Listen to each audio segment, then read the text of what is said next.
election was a victory for good government. It might also be called a victory for propaganda. But that would have been equally true if our opponent had won. But that's what I mean. Everybody uses propaganda. Oh, no, not everybody, Chuck.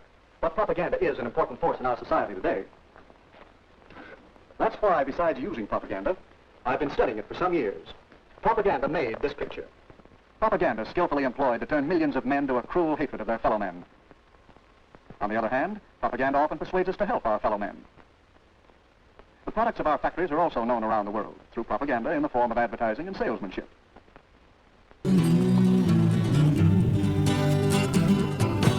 Let us be lovers, we'll marry our fortunes together.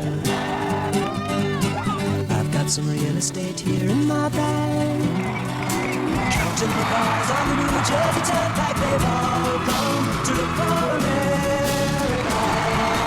All come to look for America. All come to didn't agree with you. A lot of young millennials, they voted for third-party candidates like Gary Johnson and Jill Stein, or they stayed at home and didn't turn out, saying Trump, Clinton, what's the difference? They're all the same. What's your message to those voters today who refuse to vote for Trump or refuse to vote to stop Trump? What's your message to them now that he's won and he's in the White House? Same as before. I think they're making a bad mistake. First of all, there are two issues. One is a kind of a moral issue. Do you vote against the greater evil if you don't happen to like the other candidate? The answer to that is yes, if you have any moral understanding. You want to keep the greater evil out. Second is a factual question. How do Trump and Clinton compare? And I think they're very different. I didn't like Clinton at all, but her positions are much better than Trump's on every issue I can think of.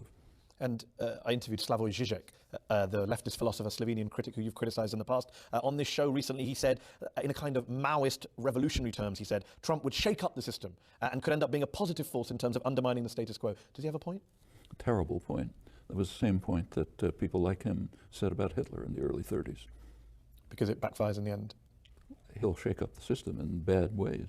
What it means is now the left, instead of, if Clinton had won, she had some progressive programs. The left could have been organized to keeping her feet to the fire and pushing them through.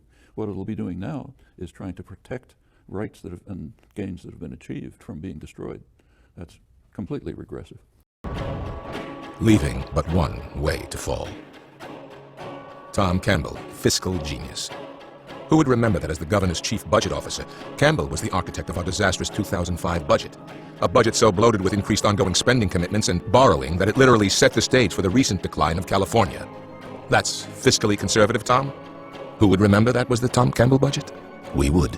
A budget about which the respected nonpartisan California Legislative Analyst Office wrote, multi-billion-dollar operating deficits will persist, even in the best of times. And Tom, while proclaiming your newfound fiscal conservatism, you seem to have forgotten that you supported last year's budget, saying its tax increases were the right thing to do. Your current... Hi, I'm Kristen Murphy, and I'm just like you.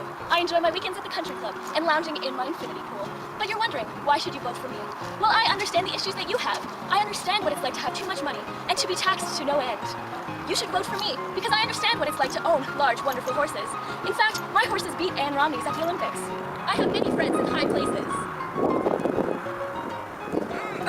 I understand taxes. I mean, I've been taxed to no end due to the amount of money I make. But I think we should lower the taxes. More money in our pockets. More money for the people. Like us, who are rich. I often find myself wondering what to do with all my money. So I think, if you give us more money and stop taxing us, we can put more money into our wonderful country clubs, where I'm just like you. I like to spend my money and use my disposable income. I have many corporate sponsors, including McDonald's, Microsoft, and Walmart. That means a vote for Kristen is a vote for affluence and extravagance. Это Горбачев. Горбачев. Это из-за него у нас в экономике бардак. Благодаря ему у нас новые возможности. Это из-за него у нас политическая нестабильность. Да благодаря ему у нас свобода. Полный хаос. Перспективы. Политическая нестабильность. Да благодаря ему у нас есть Писахат. За Горбачева! За Горбачева! За Горбачева! За Горбачева! Sometimes nothing brings people together like a nice hot pizza from Pizza Hut. I've got an idea for a Heinz ketchup commercial. I was at this super posh restaurant, super posh. The type of place that has chandeliers and paintings on the wall and way too many forks. I think classical music was playing, but maybe it was jazz. No, definitely classical. The hostess walks up to me and she said, "Mr. Sheeran, is this your first time dining with us?" And I say, "Yep." The waiter comes over, he's telling me about the specials. Super fancy, fancy vegetables, fancy sauces. I said, sounds fancy. So fast forward and the food comes. The waiter goes on to tell me, we are proud to present this farm to table, blah, blah, blah, posh and fancy, blah, blah, blah, with a side, blah, blah, blah. You know, the food looked good. I just thought there was something missing. So I reach into my bag and I take out the only thing that can complete me. And at that point, the whole world came to a stop.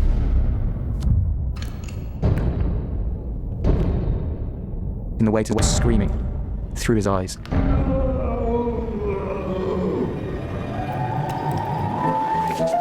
So that's my idea. Do you want to do it?